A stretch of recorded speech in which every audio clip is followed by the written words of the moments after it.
Hello guys, Radhe Radhe. आज के इस वीडियो में हम लोग पढ़ने वाले हैं cytokinesis. The stage after the telophase is known as cytokinesis. Cytokinesis में होता क्या है, बेसिकली हम लोगों ने देखा था टेलोफेज में कि जो सेल होते हैं वो क्या होते हैं, जिसमें न्यूक्लियस का फॉर्मेशन हो जाता है, न्यूक्लियोलस का फॉर्मेशन हो जाता है, और जो क्रोमोसोम्स होते हैं वो किस में फॉर्म हो जाते हैं, दैट इज़ क्रोमाटिड्स में इनका क्या हो जाता है, फॉर्मेशन हो जाता है। अब क्रोमाटिड्स में इनका फॉर्मेशन हो गया। अब ये क्या करेंगे, सेल का डिवीजन हो रहा है। सेल का डिवीजन मतलब क्या होता है कि एक सेल जो रहता है वो दो सेल बनेगा, मतलब यहाँ पे क्या होगा, दो डॉटेड सेल्स का फॉर्मेशन होगा, और वो जो दो डॉटेड सेल्स का फॉर्मेशन एंड अप होता है by the last process that is known as cytokinesis. So basically क्या होता है, साइटोकाइनेसिस के स्टेज में इस तरीके का अपीयरेंस आ जाता है। हम लोगों ने देखा था टेलोफेज में ये जो सेल है वो क्या होता है, फेरो होना, मतलब कि सेंटर की तरफ जाना स्टार्ट हो गया था। अब यहाँ पे क्या हो रहा था कि जब हमारा दो न्यूक्लियस का फॉर्मेशन हुआ तो हम लोग क्या करेंगे, इस पूरे भाग को अलग कर देंगे। इस पूरे भाग को, किस वाले भाग को, जिसमें न्यूक्लियस नहीं प्रेजेंट है, सिर्फ और सिर्फ साइटोप्लाज्म प्रेजेंट है। जहाँ पे सिर्फ और सिर्फ साइटोप्लाज्म का डिवीज़न होता है, उस डिवीज़न को हम लोग साइटोकाइनेसिस कहते हैं। क्लियर? नेक्स्ट इज़, अब यहाँ पे क्या होता कि जो एनिमल सेल होते हैं और प्लांट सेल होते हैं वो दोनों में डिफरेंट टाइप ऑफ साइटोकाइनेसिस होता है। इन एनिमल सेल की सबसे पहले हम लोग बात करेंगे, that is takes place by cell furrow और invagination of plasma membrane. Invagination या फिर सेल फेरो का मतलब क्या हो जाता है कि टेलोफेज में हम लोगों ने देखा था कि इस तरीके का सेल था जिसमें दो न्यूक्लियस का फॉर्मेशन हो गया था। अब यही स्ट्रक्चर जो होता है वो अंदर की तरफ और ज़्यादा कंप्रेस्ड या फिर कंडेंस होना शुरू कर देता है। मतलब अगर वो अंदर की तरफ कंडेंस होगा तो ही तो क्या होगा कि ये प्रेशर से, जब इस पार्ट पे प्रेशर आएगा तभी क्या होता है कि ये दो सेल्स का फॉर्मेशन हो जाता है। ठीक है, तो इसी को हम लोग क्या कहते हैं, सेल फेरो या इन्वैगिनेशन। अगर एग्जाम में पूछा जाए तो अब यही लिखना। Next is, it grows centripetally towards the centre. मतलब कि जिस तरीके का इन्वैगिनेशन हो रहा है या फिर सेल फेरो हो रहा है, that is towards the centre हो रहा है, उसको हम लोग क्या बोलते हैं, that is it grows centripetally. It means उसका जो ग्रोथ हो रहा है that is towards the centre.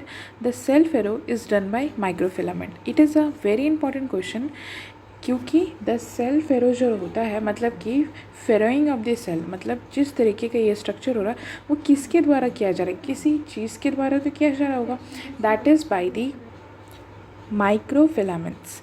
Microfilaments, जब हम लोगों ने माइक्रोफिलामेंट्स पढ़ा था तो उसमें ये भी मेंशन था कि ये जो रहता है that is involve in this cytokinesis. Next is, अब प्लांट सेल में क्या डिफरेंस है मैम?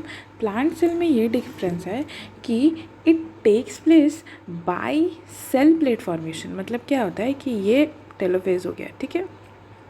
अब यहाँ पे क्या होता है, यहाँ पे फेरोइंग ऑफ द सेल नहीं होता है, यहाँ पे एक प्लेट का फॉर्मेशन होता है एट द मिडल में, ठीक है। यहाँ पे सेल जो होता है वो इस तरीके का इन्वैगिनेशन शो नहीं किया, ये स्ट्रेट फॉरवर्ड वैसे ही रहेगा, लेकिन यहाँ पे क्या होता है, एक सेल प्लेट का फॉर्मेशन बनना शुरू हो जाता है, ठीक है, जिसको हम लोग क्या बोलते हैं, मिडिल लैमेला। ये मिडिल लैमेला जब बनता है तो ही क्या होता है कि आपका साइटोकाइनेसिस शुरू हो जाता है। जो मिडिल लैमेला होता है, it is a very much asked question, that is of what the middle lamella is made up of, that is calcium pectate, ठीक है। कैल्शियम पेक्टेट से बना होगा, ऑप्शन में सिर्फ कैल्शियम होगा तो गलत होगा, कैल्शियम पेक्टेट से बनता है। Next is grows towards the periphery. मैंने क्या बोला कि आपका न्यूक्लियस ऐसे ही है, यहाँ पे मिडिल लामिना बन रहा है। अब ये मिडिल लामिना जो रहता है ये एक पेरीफेरी से स्टार्ट होकर दूसरे पेरीफेरी में एंड करता है, तो यहाँ पे क्या होता है, दो सेल्स का फॉर्मेशन हो जाता है, ठीक है, सर्कुलर सेल्स का फॉर्मेशन हो जाता है।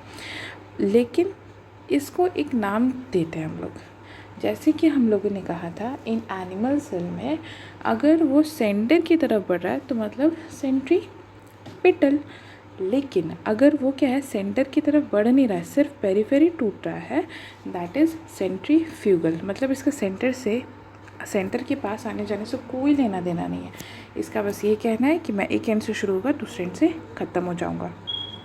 अब फेलियर ऑफ साइटोकाइनेसिस, अब साइटोकाइनेसिस हो रहा है मतलब 2 सेल्स का फॉर्मेशन हो रहा है। तो साइटोकाइनेसिस कब हुआ?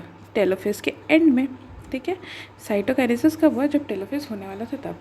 मतलब क्या होता है, यहाँ पे 2 न्यूक्लियस का फॉर्मेशन ऑलरेडी हो गया था। तो टेलोफेज के बाद अगर साइटोकाइनेसिस नहीं होगा तो multiple ample number of nucleus के और फॉर्मेशन हो जाएंगे, क्योंकि साइटोकाइनेसिस अगर नहीं होगा तो ये फिर से जाएगा जीवन फेज़ में। जीवन फेज़ में जाएगा तो मतलब सारे ATP RNA फिर से बनना शुरू होंगे, और ये जो है वो S मतलब इसका जो DNA कंटेंट है वो तो ऑलरेडी 2N है, मतलब डबल है, ये और ज़्यादा डबल हो जाएगा इन दी सिंथेटिक फेज़।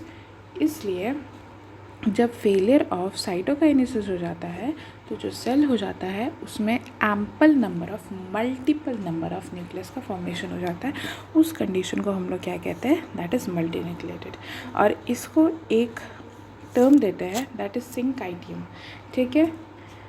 इसके एग्जाम्पल जो कि NCERT में मेंशन्ड है that is liquid part of the coconut, जिसमें मल्टीन्यूक्लिएटेड होते हैं वो, एंड द टैप्टम, टैप्टम जो होता है ये भी मल्टीन्यूक्लिएटेड ही होता है, जो कि हम लोग 12th क्लास के बायोलॉजी में पढ़ेंगे। So this is all for today, thank you.